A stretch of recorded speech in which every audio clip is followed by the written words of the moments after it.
আমি শুধু একবার ডাকি টুং টুং করে আমার পেছনে চলে আসে। হ্যাঁ, কিন্তু এটা কি করে সম্ভব হতে পারে? প্রমাণ চাই আপনাদের।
গোপাল, আপনি শুধু কথাতেই নয়, কর্মেও আপনি গোমাতা আর পশুদের পালন কর্তা। আপনি যে নিজের বাঁশিতে সুর তুললেন, এক এক করে সব গাই আপনার কাছে চলে এলো। কিন্তু এ কেমন ভাষা যেটা সব পশুরা বুঝতে পারছে? এটা এমন ভাষা যেটা কেবল পশুই নয়, প্রত্যেক প্রাণী বুঝতে পারে। আর এই ভাষা হলো প্রভু প্রেমের ভাষা।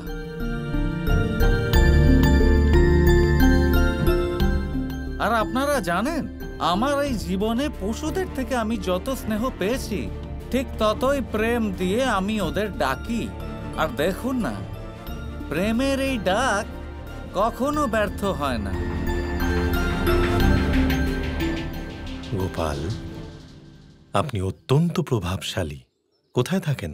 আরে আপনাদের বললাম তো, আমি পথিক প্রভু।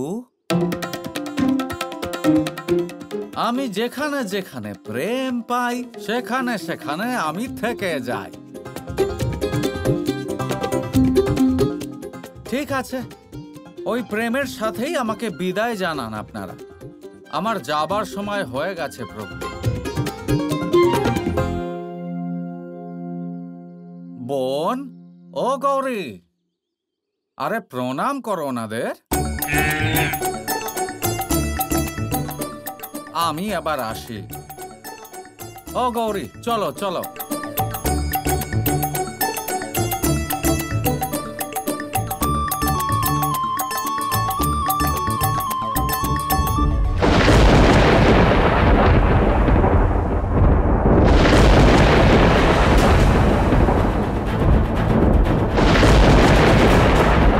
বেশমান মশাই, আমাদের অতি শীঘ্র পর্বতের ওদিকে যাওয়ার দরকার। চলুন। অবশ্যই মিত্র, চলুন চলুন, আসুন আসুন।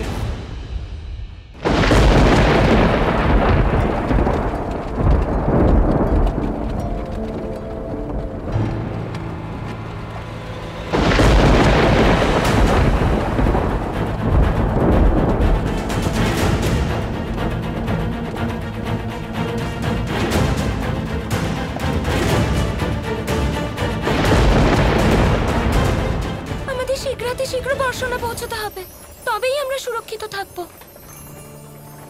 সুরক্ষিত আমরা এখানেই। যত বিলম্বে বর্ষণে পৌঁছবো ততই ভালো হবে।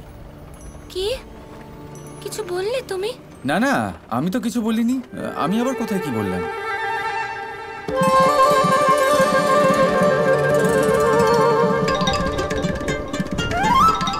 কি হলো? গাড়ি বন্ধ হয়ে গেল কেন? ওই আমার খুব খিদে পেয়েছে। চলো। খিদে পেয়েছে, খুব খিদে পেয়েছে।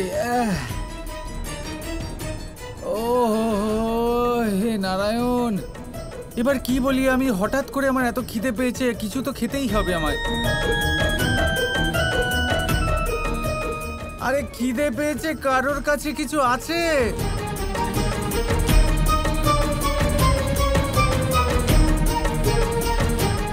কেউ তো আমায় একটু খেতে দাও, আমি পাগল হয়ে যাব। কি হলো?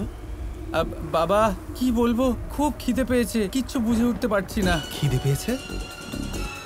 এত ভয়ঙ্কর আবহাওয়ার মধ্যে তোমার খিদে পেয়েছে কানাই? আরে আবহাওয়ার সাথে খিদের কি সম্পর্ক, তাই না? খিদে তো সকলের যখন তখন পেতে পারে। দেখতে পাচ্ছ মা, এখানেই আছে আমাদের রাধা। আমার তো প্রথম থেকেই সন্দেহ হচ্ছিল যে এই কৃষ্ণের সাথেই থাকবে। আমার সন্দেহই সঠিক ছিল। শান্ত হয়ে যাও। আরে খাবার দাবার কিছু আছে? তোমার খিদে পেয়েছে তো আমরা কি করব কৃষ্ণ? এরকম ভয়ানক অবস্থায় বাড়ি যাওয়ার চিন্তা ছেড়ে দিয়ে তোমার খিদের জন্য সবাই আমরা ভোজনের খোঁজ করি, তাই তো? হ্যাঁ হ্যাঁ কানাই, মাত্র একজন ব্যক্তির জন্য আমরা দাঁড়াতে পারবো না। কানাই, এগুলোর প্রয়োজন আছে কি? হ্যাঁ দাদা, প্রয়োজন আছে। আমার কথা শুনুন দাদা, আমার মনে হয় এবার আপনারও খিদে পাবে।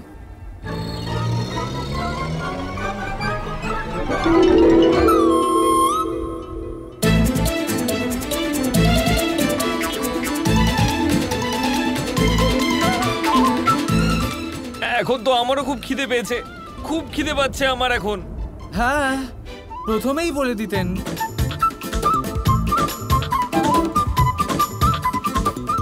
তাই তো আমি ভাবছিলাম আয়ান, বলরামের এখনো খিদে কেন পায়নি,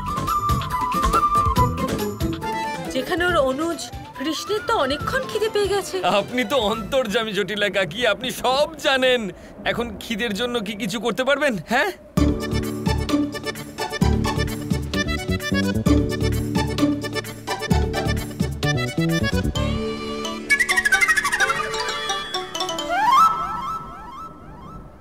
এখন এদের পাশে তো কেউ দাঁড়াবে না, আমাকেই কিছু করতে হবে, অন্যথা কেউ এদের ক্ষুধা নিবারণ করবে না।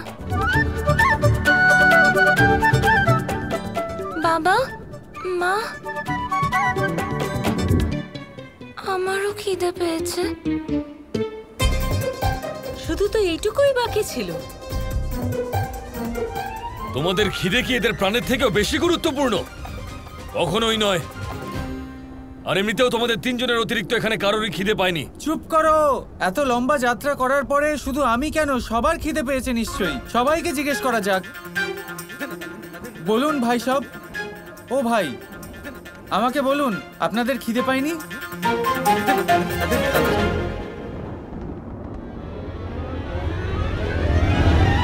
ঠিক তো, দেখি তো।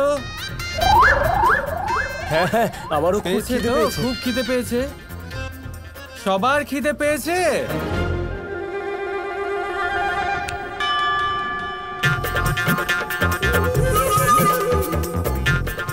শুনতে পেলাম না, সবার খিদে পেয়েছে? হ্যাঁ হ্যাঁ, আমাদের সবার খিদে পেয়েছে। আরে, সবার খিদে পেয়েছে, কিছু না কিছু নিশ্চয়ই আছে, আমি দেখছি। দেখুন দেখুন, সবার খিদে পেয়েছে, আমি বলেছিলাম না?